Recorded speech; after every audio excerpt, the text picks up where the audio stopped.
All right, so tonight's class, I want to welcome everyone online and in the room. Tonight's class is going to be about cyber cemeteries. And what I mean by that is the opportunity we have to make memorials and be able to kind of virtually visit cemeteries for our ancestors. Not only does it help us in research, but there's many opportunities to serve others doing this. So we're going to just go ahead and get started. There's several websites. Two of the most well-known ones are Find a Grave and Billion Graves. They have kind of a database that you can search. They're very similar. And so I'm going to go over Find a Grave probably a little more in depth, and then we'll go over Billion Graves a little and some of the other sites out there. So this is Find a Grave. Move my video thing. It's changed a little since it first started. It first started with a man who wanted to record famous people and where they're buried. And so he started making a collection of where all these famous people were buried. And then other people, everyday people, wanted to put their relatives on there too. And so that's kind of how Find a Grave started.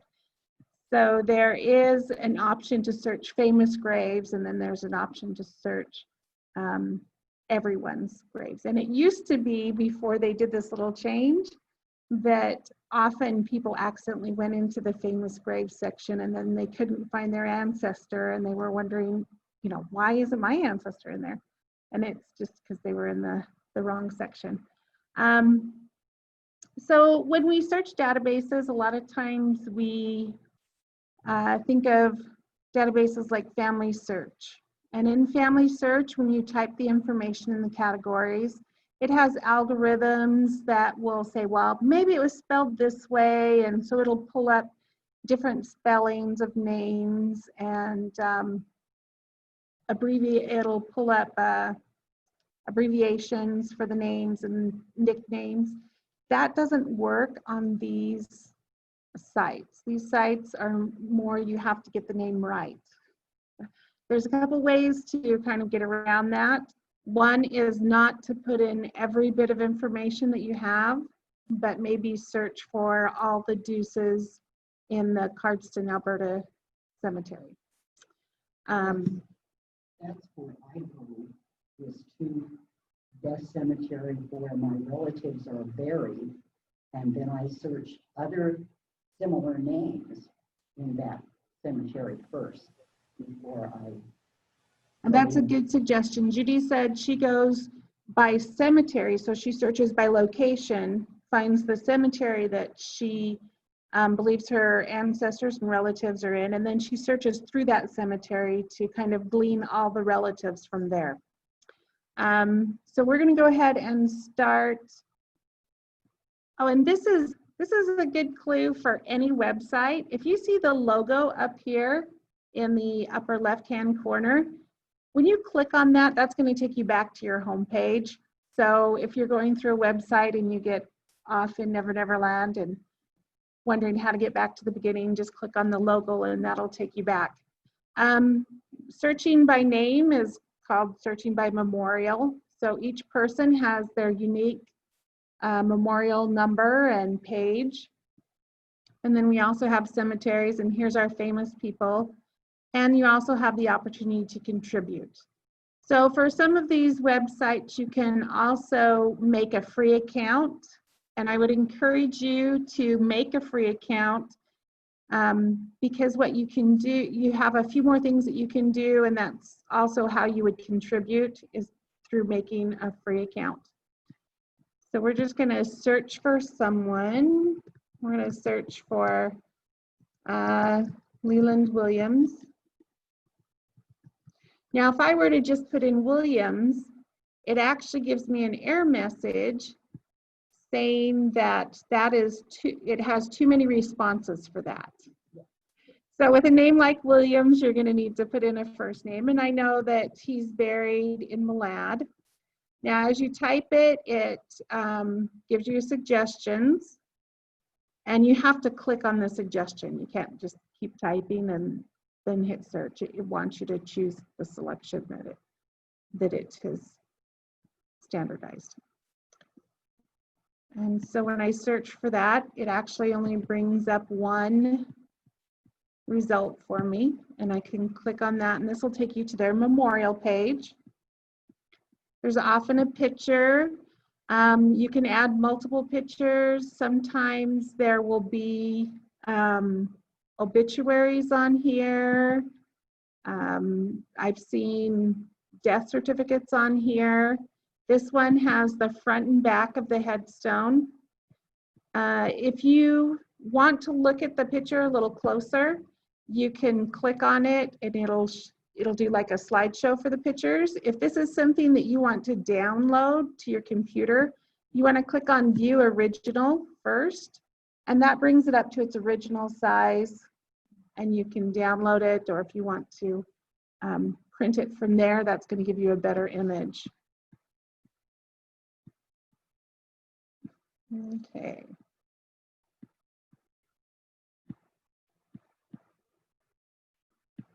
Go back to my page. So up here, it's going to give the name. Actually, I'm going to switch to my grandma real quick. If there is a name that's italicized, like this white, that means it's the maiden name.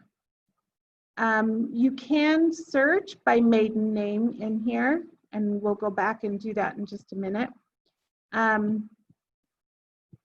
So it has the birth information, the death information. This has which cemetery she's buried in. I can add it to the map using GPS. Find a Grave was established kind of prior to GPS being an everyday thing. So you can go in and add the GPS into a memorial page that's already in there, or if you're putting one in for the first time, you can add the GPS then. Tells me what plot, where the plot's located, and this is the memorial ID. So oftentimes when you're using this as a source, you want to make sure that you add the memorial ID as part of your source. It's kind of like the PIN number for family search. Yeah. Yep. So right here is kind of where it comes in handy to have one of the places it comes in handy to have an account. Everyone can share the information. So you can share it to Facebook, Twitter, Pinterest, or you can send it in an email. You can save it to Ancestry, or you can create a virtual cemetery. You can copy it to your clipboard or print it. So the virtual cemetery, you have to be registered. So to get this menu, you click on Save To. And then if I wanted to add this to a virtual cemetery, I can click on Virtual Cemeteries. It will give me a list of the virtual cemeteries that I have and which ones I already have it in. So let's go ahead and add it to the Snyder Virtual Cemetery. So this is kind of like folders. Like when you're doing newspapers and you have clippings, you can put them in folders. This is a way to organize your memorials. So if you want to do one for a family, or if you want to do a specific one for a location, like all of my relatives in the Malad Cemetery. Then when I go to visit the Malad Cemetery, I can print out my virtual cemetery information and I can visit all the graves. In fact, I did that for the Moreland one for my mom. And it's not that she was going to visit, but she's getting elderly, and we would always go put flowers on the headstones, and we need to know which headstones we're supposed to put flowers on. So that's what we made up the virtual cemetery of. So then down below, you have family members. These are his parents, his siblings, his children, and I'm sorry, we're on my grandma. Her parents, her siblings, her children, and her spouse. These, you could add them. So again, this is where you would need a free account. Under edit, you can do edit memorial. So each memorial has a manager. If you find a relative, some people who have added that have a little note that say, oh, if you're a relative, email me and I'll transfer management of the memorial. So when you're the memorial manager, you can add the photos and the information, and that's all to edit.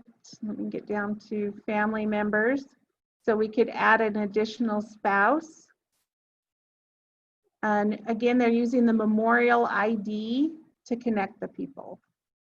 So that number comes in play right there also. So notice there's not an add children. You have to go to the children's memorial page and add them as parents. So you can add parents and spouses, but to add the children, you go to the children's memorial page and then add the parents.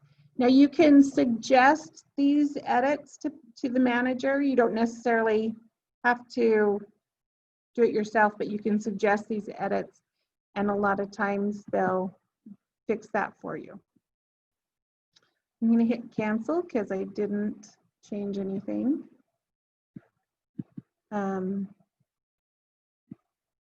So Judy talked about checking all the people in the cemetery for similar names. Over here to the right-hand side, it says Seymour, Williamses, and White, which is new. It used to just have the last name, but now it lets you do it by the maiden name too. So we can click on viewing all the Williamses in the Malad City Cemetery, viewing all the Williamses in Malad City, in Oneida County, in Idaho, in the US, or worldwide. So we'll just go with the city cemetery. Yeah, very much so. It would be helpful, especially if you have an unusual name. I've done it, I think I usually do it by county when I do it, if the name's unusual, because sometimes they're not always buried in the same cemetery, or they moved a little bit away. So I usually do by county when I'm looking by doing a name search. Sometimes by last name. family cemeteries don't make it to the cemetery page when you have a Martin cemetery. So Judy's talking about the smaller cemeteries, the little family cemeteries. Sometimes they're not on there. If you have an account, you can add those cemeteries to find a grave. Some people have added memorial pages for people who aren't even necessarily buried in a cemetery, but they've created a memorial page for them so that they can remember those ancestors also. So it gives me 15 pages of Williamses, and as you scroll down, it just keeps adding to the page. You don't ever really have to change the page, and you can refine your search. So I'm going to go back to the front again and talk a little bit about the search engine. So the information that you can put in is first, middle, last. If you want to do maiden name, you would put in, we'll do Zelfa. We're going to put in White, which is her maiden name. And then under more options, we can choose maiden name.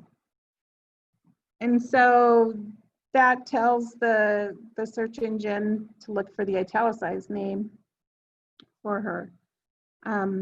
Also, some of the other options you have are nicknames, partial last name.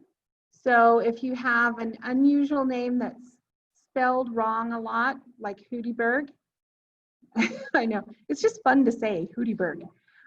You can put in HUDIB and then click on partial last name. And so it'll come up with a whole bunch of different endings. In fact, why don't we do that? We're going to click on partial name.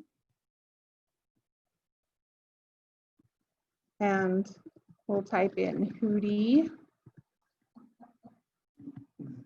Well, my strangest name is Cal Alzamar. Your strangest name is Cal Alzamar? Cal Alzamar. Yeah, we're going to pretend I pronounced that.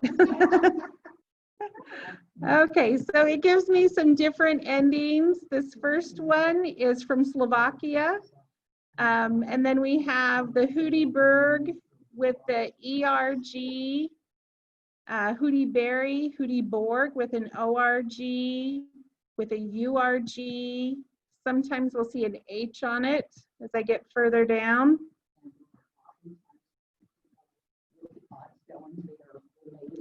They are, yeah, oftentimes they're related and the name is just changed a little over time as it's been recorded differently. So pretty much.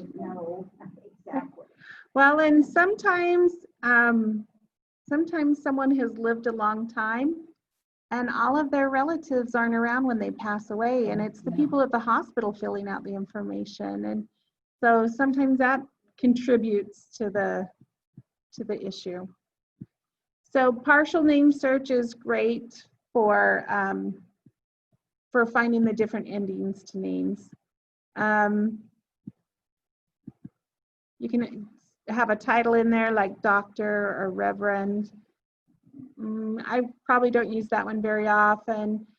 And again, here, like the memorials with no grave photos, ones with grave photos, ones that don't have GPS, and ones that do have GPS. So if you want to do a little project where you're going to add GPS to your relatives, you can click on the no GPS ones, search your family name, and see what you can do with that.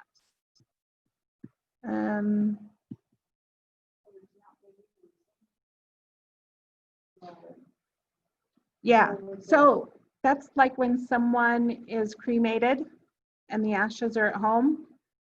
They're not buried in a cemetery, but they can still have a memorial page. On the year born and year died, you can't do a range like you can in Family Search. I think they died somewhere from 1840 to 1860. You can put, if you know they were on the 1850 census, you can put in year born 1850 and then do before. And if the last census you saw them on was the 1880 census, you can put in for year died 1880 and then choose after. And that can help narrow. That's something I would use if it's a common name. But again, if it's an uncommon name, I'd probably go with the last name and the location. The name, the date on a census, when a child does not appear on the census with the rest of the family, and you are sure that child has died prior to the next census. Yeah. So I have used that before, whatever that date is. Yeah, and they have the option for the before, you know, anything that you can do to kind of narrow it down. I would probably avoid exact. A couple of times that has helped me find the death of the child. Yes. It's only happened once. Oh, even if it happens once, it's worth it. Sometimes going to these websites can help you find the death record for the child. Like I said, sometimes they post the death certificate on there or the article from the newspaper talking about the death. So it's very helpful. When you have a obituary, take the time, if you can read it, to read everything on the obituary. It can really help you a lot. Yes, obituaries are very helpful. They're packed full of information, especially as you get to the end and they're listing survivors and preceded in death by. So that's how we would search for by a person's name. We can also do cemeteries like we talked about before. It'll bring up a map and you can narrow in on your map, or you can type in a location. We'll do Coeur d'Alene and search. And so this gives me a list of all the cemeteries in the Coeur d'Alene area. It tells me how many memorials are in this cemetery. For instance, Memorial Gardens has 6,420 memorials on Find a Grave for this cemetery. It's not necessarily the number of memorials in the cemetery, but it's the ones that are, it has that many on Find a Grave, and 93% of those have been photographed. It also has 17 requests for someone to go out and take photos of headstones and upload them to the website. That's one of the ways you can kind of give back a little. So when you go to a cemetery website, so when you're searching from the front, you have to have the last name. It's not optional, it's required. But when you go to a cemetery, you can search by the first name only. So if I wanted to find all the Elizabeths in this cemetery, I could type in Elizabeth, and then it gives me a list of all the Elizabeths in the cemetery. So that's a trick if you're not finding the last name, but you're pretty sure they're in that cemetery somewhere. Go to the cemetery page, don't put in a last name, just put in the first name and go through and see what you can find.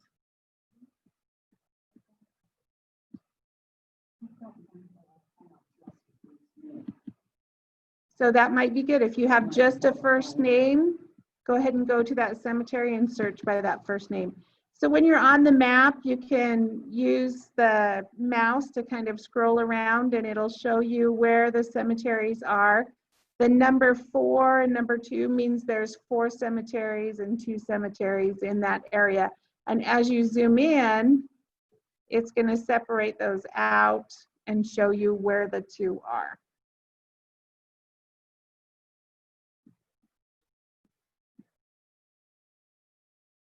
So when you have an account, you can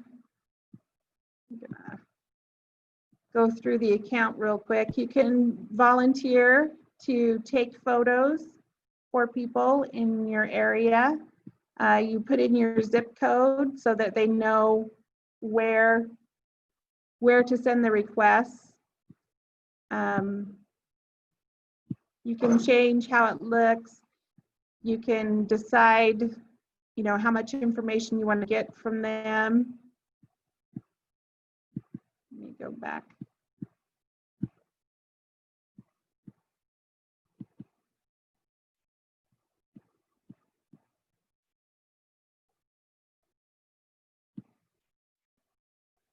You can download. So for instance, those virtual cemeteries, this is where you would download it.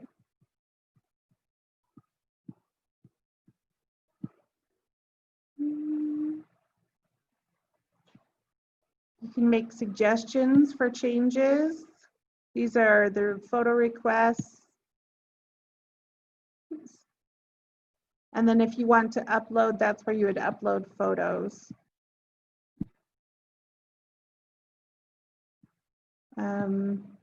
You have a managing page for the people that you manage. And then if you go to profile, this is where your virtual cemeteries would be. And I have 8 virtual cemeteries because every time I teach this class, I add a virtual cemetery. So I need to go in and clean that up. Okay, so that's pretty much Find a Grave. Now we're going to go to billion graves. And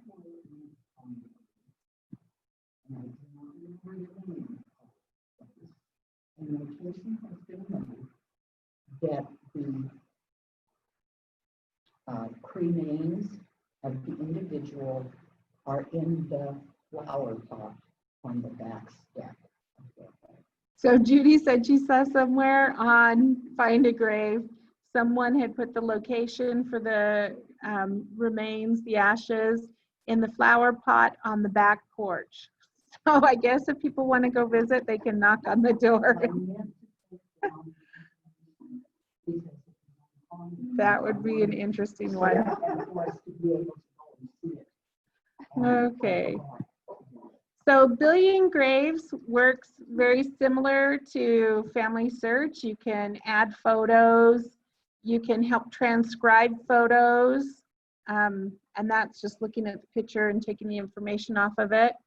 You can search by person, you can search by cemetery. They have 2 levels of their membership. They have a free membership and then they have a paid membership. There's a couple bells and whistles to the paid membership, but I do the free one. It has everything I need pretty much.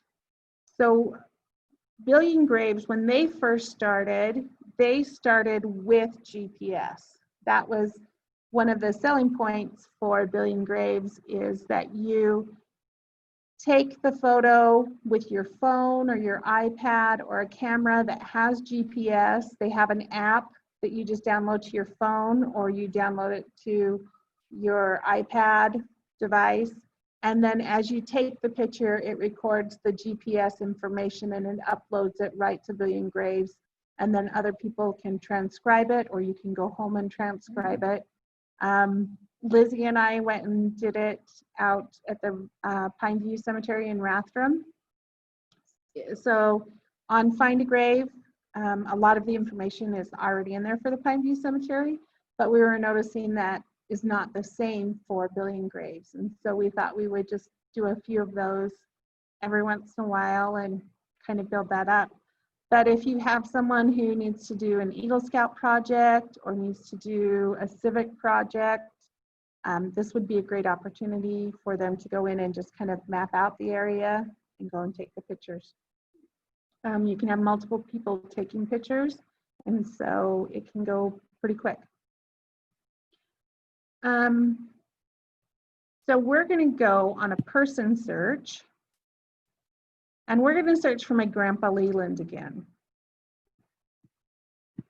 And I haven't sent a note in or changed this because it works so well for my class, but he's in here twice. So we're going to put Leland in, and then again, we're going to narrow by location. So we're going to go country and state.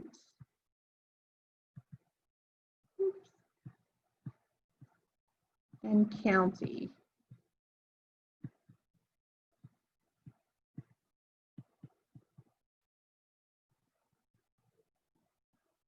There we are.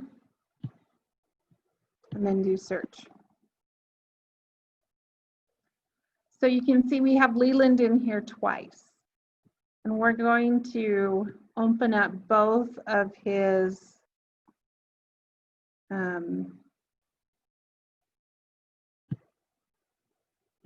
both of these memorial pages. Sorry, I had to remember how to do that on a pad and no mouse. So on the first one, it gives us kind of that same information, the birth date, death date, it has the picture. Again, you can make the picture larger by clicking on it. You can add images, you can edit the information, add family, add a memory. You can click the star, which adds it to like a favorite list, kind of like on Family Search. Tells you what's on the stone. who the transcriber is, who the photographer is. And then when we click on it, sorry, just a second, I need to go down to the map. It tells you nearby graves. Those are often relatives. This one right here is his parents. And this is his uncle, or his brother, sorry. And then here's our map down here. So this is where his headstone is. Now we're going to go to the other one. Same information, different transcriber, different photographer. The names of the nearby graves are a little different. But when you go down here to the map,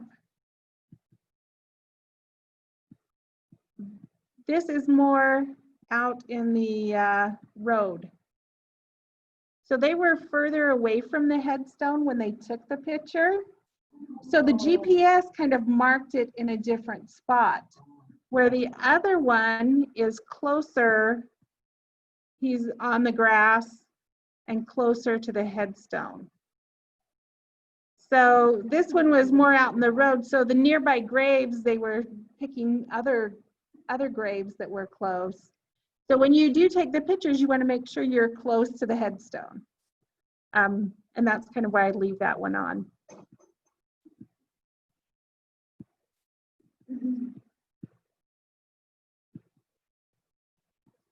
Okay. There's a cemetery in Denver, Colorado that sits right on the 4-county border. There are 4 counties that come together. In Denver? In the Denver area. And this one cemetery sits right on the corner of the counties. And so you have to know which county you're in when you are documenting the grave, because the graves are in 4 different counties. So Judy just had a good example of where GPS would come in handy. In Denver, there's a cemetery, and it's where 4 different counties connect, kind of like the 4 corners of the southwest states. And so because the cemetery fits over all 4 of those counties, taking the photo would put the GPS in the correct county that you need to document where it's at. So that's a great example. So if you notice up here in the corner, it has family search. If you manage the website, you can link it to family search on Billion Graves. So you need a free account, and you need to be the manager, and then you can link it to family search. Find a grave, the family search. So I meant to bring that up tonight. So family search and find a grave and Billion Graves, they kind of work together, but you were talking about linking from find a grave to family search. What I would do is go to family search and search the find a grave collection and use the spelling that you find it on find a grave. So, and that's another way to kind of get around the misspellings and the weird spellings, is to search it in family search. So let me actually bring up a window for family search.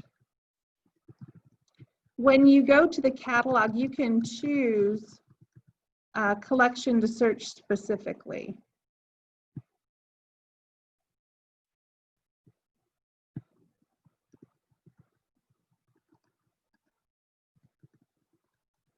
Pressure's always on when I have to put in a password.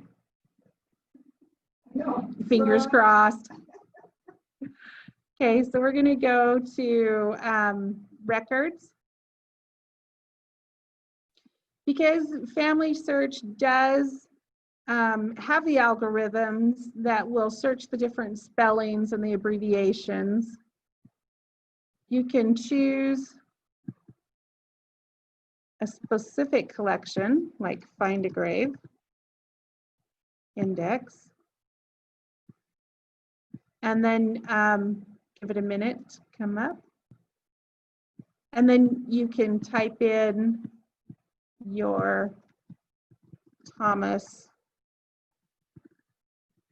Hudiberg and do the search.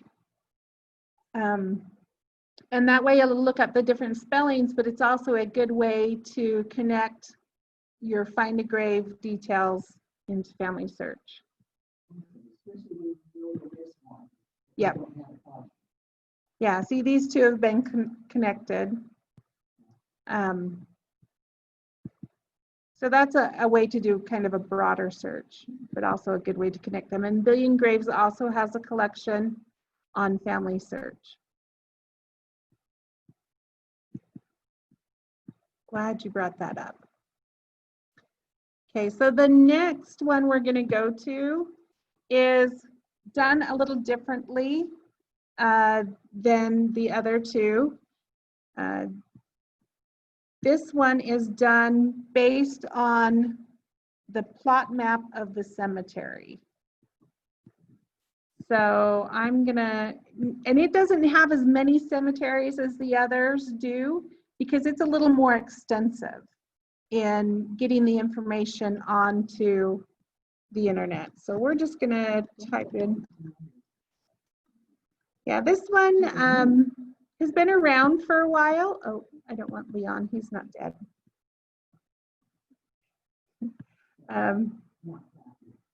Yes, not that Leon. He was named after his grandpa, who is deceased. Yep. So we're gonna go to, let's do Delbert McNeil Deuce. And it's going to give me his location. We're going to click on the grave.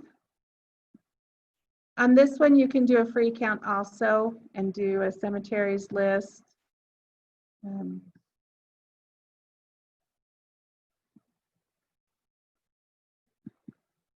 So when you go to the map for the graves, it shows you who is buried around them. Let me,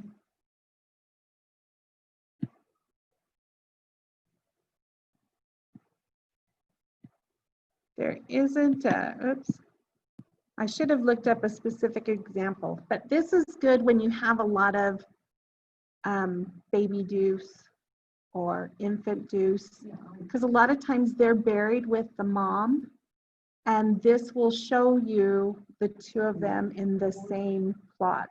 Would this work for a Montana cemetery, Livingston, Montana, Mountain View Cemetery? So let's look and see. We can search by cemeteries and see which ones are done. But like I said, this is more extensive. It's a slower process. So, but it does have a thing where you can volunteer, and it gives you the directions of how to do it. And someone could volunteer to do a cemetery. It would be a great project. I think the cemetery. Well, and again, it might be done on a different one. So let's see. Let me type it in. Here we go. What is the place? The place is Livingston, Montana. Park County. Which county? Park. Oh, right down there. And it's Mountain View Cemetery. Oh, and there it's showing 0 results. Oh, wait, Mountain View. Oh, burial 0, grave 0. Okay. So it does know there's a cemetery there. It just hasn't been done. So, like I said, if your cemetery's been done, it's a lot of fun. Short Hill Cemetery. Oh, yep. Cemetery spelled wrong on Short Hill. When I was doing the newspaper one the other day, when you narrow it down, there's a couple different Kootenays. There's a couple different, what was the other one? But just sometimes they've added county to it, and so it's one of those things that needs to be fine-tuned. But as a person who makes a lot of errors, I totally understand. Yeah. Yeah, and that's grown a lot.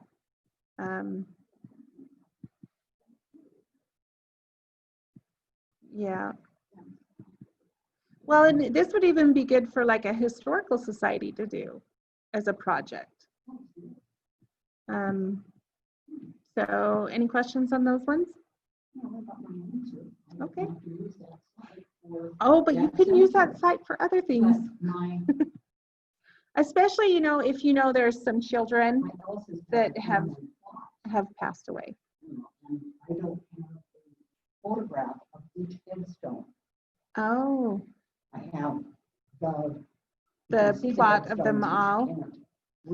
So yeah, if that was in there, you'd be able to see. And there are 4 children buried at the foot of other people in that plot. Oh. And I don't know who the 4th child is. I know who 3 of them are. So she says they have a family plot, and at the bottom there's 4 infants buried, and she knows 3, but not the 4th.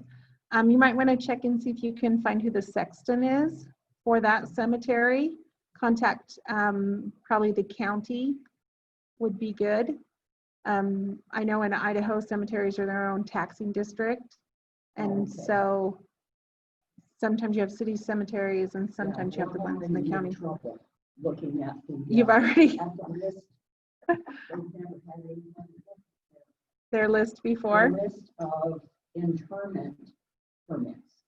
Oh. Because any city cemetery has to have an enlisted an interment page filled out, which contains more information than the death certificate, by the way. And I wanted to look at those because they wouldn't let me into their death certificate records, of course.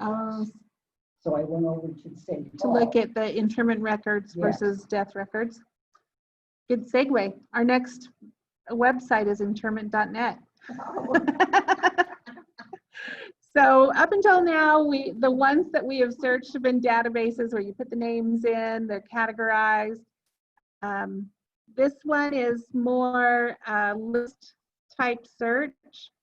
So let's put in, we'll put in William Jones. Last name first, sorry.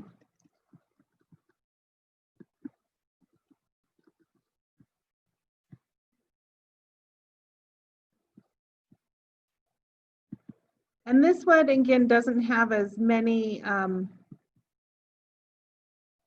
records as the other ones. A lot of these have been put on by different societies or added to. We're going to just go to this first one. And when it comes up as a list of all of the people in that cemetery. So it tells you where the cemetery is, and it gives you a list of all the people in that cemetery. So when you get a result like this, you want to use Control F or Open Apple F on a Mac, and it brings up this little window up here, and you can type in William, because that's the one we were looking for, and then you just use the arrows and it will take you down the list, and we see our different William Joneses. There's actually 4 of them in this cemetery.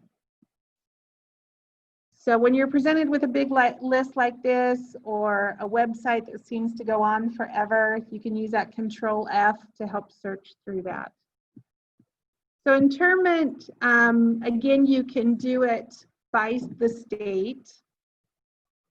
You can do it by the country. They do have some in England, Ireland, Germany, New Zealand, but they also have special collections. So they have collections of US veteran burials, cemeteries that have been flooded by dams. I don't know if you guys are familiar with American Falls over in Power County, but they actually had to move that town because they built a dam and made a reservoir. So they moved the town to higher ground before they built the dam. One of Leon's ancestors helped him move all the buildings and stuff that they could. Oh, did they? Cool. You guys might be cousins then. Mining disasters, ship disasters, train wrecks. Those are all different collections that they have. And I'm kind of going through these websites in the order that I would probably search for someone. I'd probably start with find a grave or billion graves. And then if I'm not finding that information, then I can go kind of further down the list to some of these other ones.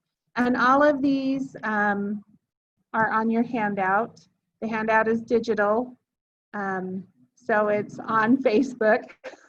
I know Judy's like, where's my handout?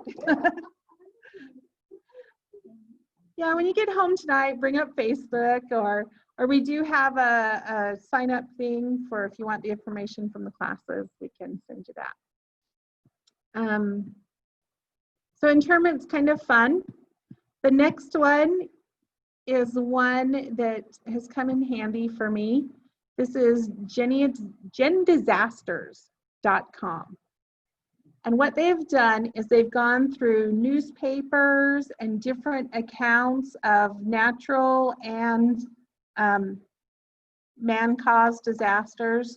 So shipwrecks, train wrecks, mining disasters, floods, you name it. They pull the information from a lot of newspapers and give reference back to those newspapers, but give a list of the people that were deceased from that. And so I was trying to help someone find George Smith and what happened to him. And we ended up finding him. Yep, that's probably on there. San Francisco earthquake from 1909 is probably on there. But we ended up finding him dying in a train wreck a couple states away. He was a professor and he'd gone on a business trip. There was a train accident. And the article went into great detail about what his injuries were and when he passed away. Yeah, we knew his name, but you can look at the whole disaster. So you can browse by disaster. You can do it by the year or by the state. This is mainly United States, but they do have Canada. So if we were to pick Idaho,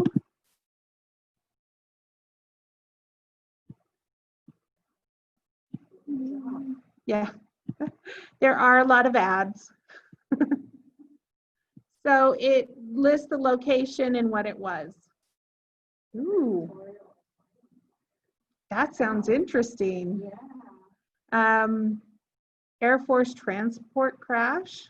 I don't think I've ever heard of that. That was in Bliss. Children's school was burned, a department store fire. And then over on the other side, you can see the different types of disasters. So if you wanted to go just with mining disasters, for instance, you could do that. And it's going to tell you what mining disasters have been recorded for Idaho. Again, this is something that you can contribute to. So if you don't see your disaster, and then when you click on it, let's do an old one.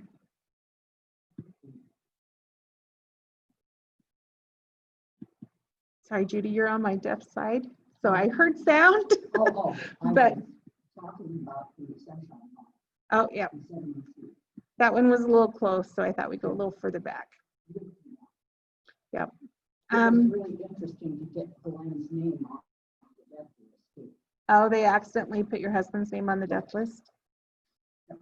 So for instance, this one is taken from an article, and they've listed the deceased people and in some cases the injured people. And this is that gives you the reference for the newspaper. so that you can go up and look up the whole article. All right. Or you can put in the name. See, and again, there's ads. So over here where it says public record search, that's not where you want to put in the name. You want to go up here. I'll do George W. Smith.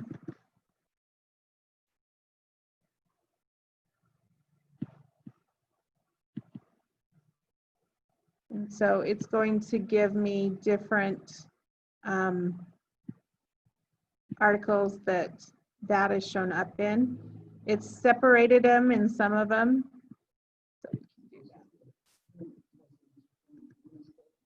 Well, no. So when you put in George W. Smith, it doesn't look at that as a first name and last name. It looks at it as 3 words. So yeah, not necessarily those words together. But you can put it in with the quotations. Okay. So then our next one is the political graveyard. So these are kind of specialty memorials.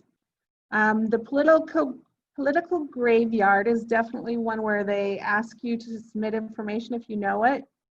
But you can, this is for mainly federal level and state level. Let's see. Let's do it by place.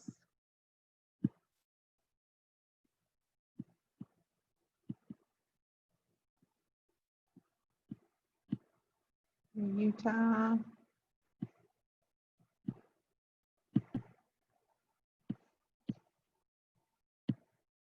I should have done Cache County. And then it tells you the cemetery and what political person is in it. And you know, when they served and so forth. So if you think you have an ancestor that was in politics, that's a fun one. Or if you know they were in politics, you can submit the information for other people to see. Well, that one should definitely be on there. Governors should definitely be on there. So this is the Tombstone Transcript Project. And again, you would go by location. It's where people have volunteered to transcribe different tombstones.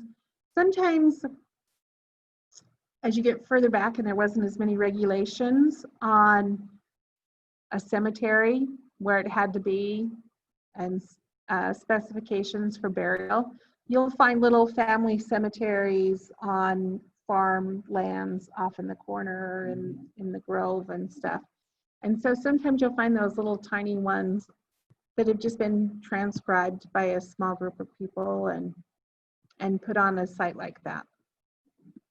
So some states have cemetery records. This one is for South Dakota.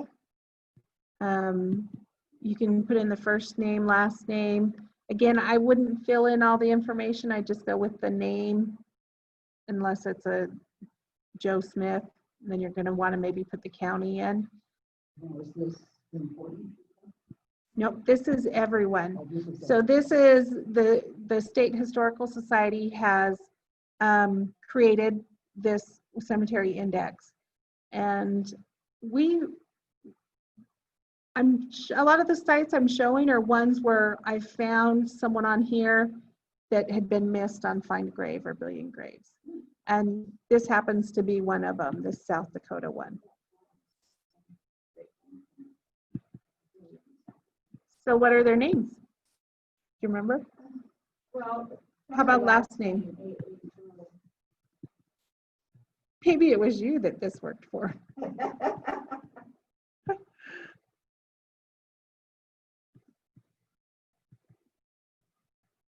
So we have a list of ahos. There's actually several of them.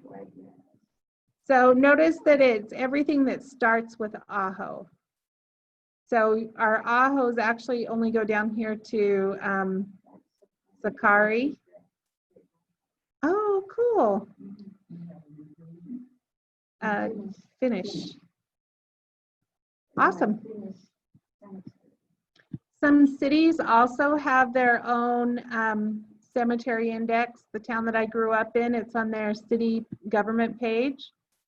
Again, this one is a list one, and you can download the whole list to your computer in case you want a list of the most popular place in town. Oh, City of Nampa. City of Nampa also has one, but I think I put there.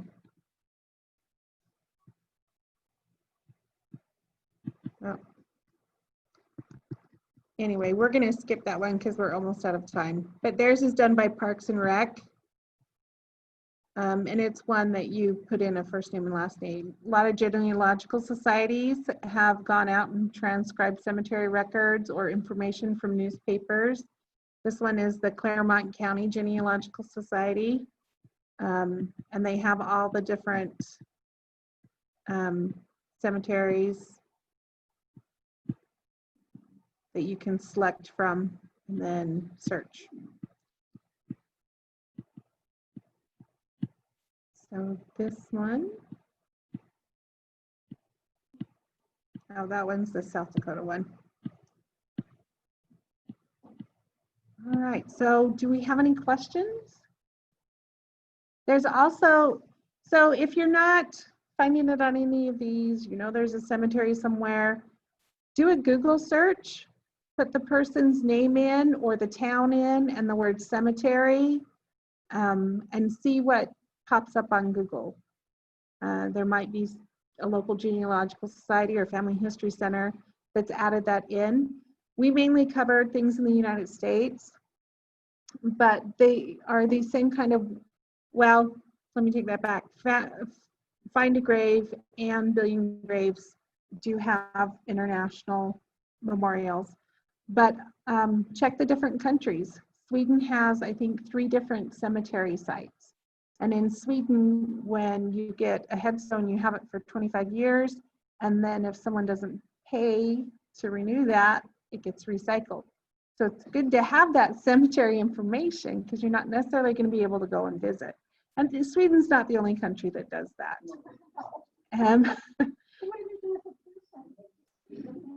I know in France, they have a general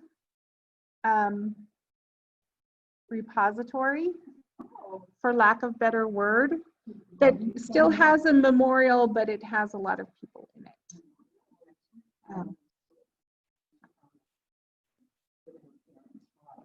Oh, is it only 5 years? Well, in 76. Oh, wow. Norway has less diggable ground. Yeah. Than the other parts of Scandinavia. So it's rock.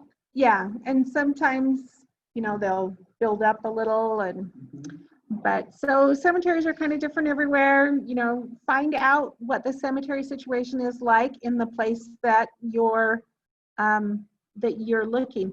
Also, I added a couple websites at the very end of the handout.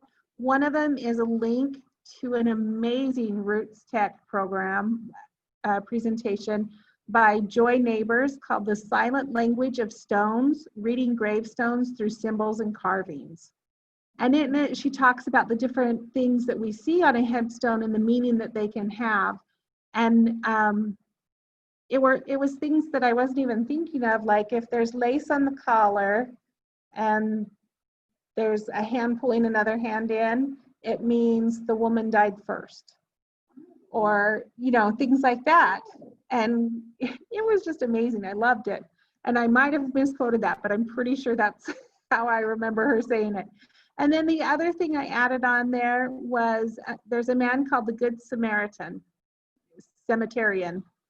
And he has a website and a Facebook, and he goes around and cleans headstones. So you see some of those headstones where you can't even see the writing anymore.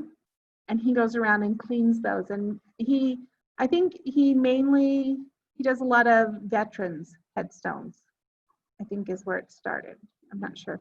But he talks about the ways to clean a headstone, what products to use, for the care of the headstone. And in that Roots Tech video, she also talks about the types of headstones, the stone part of it. And so that helps you know what kind of stone it is, and so then you know how to clean it. So, yeah.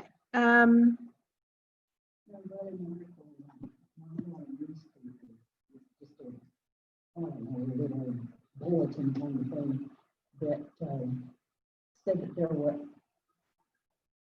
beware of the headstone company that, listed the name of it, because it doesn't deal in stone. It deals in cement Memorials rather than stone memorials. Yes. Yeah, and she talks about which ones break down, and sometimes depending upon this type of stone gives you a clue to what time period it was, how that kind of changed, and how people would go around and sell headstones like a traveling salesman. We did have someone on Zoom say that the Forest Cemetery in CDA was done by the Kootenai County Genealogical. That's what happens when I get nervous. I talk too fast. The Kootenai County Genealogical Society in the 1990s. And so she was wondering if anyone's updated that information. I'm not sure. I'd have to go on and check. But one way to do it would be to search and see if someone is on there with a death date after 1990 and see maybe how much of that's been updated. So we're going to go ahead and close class.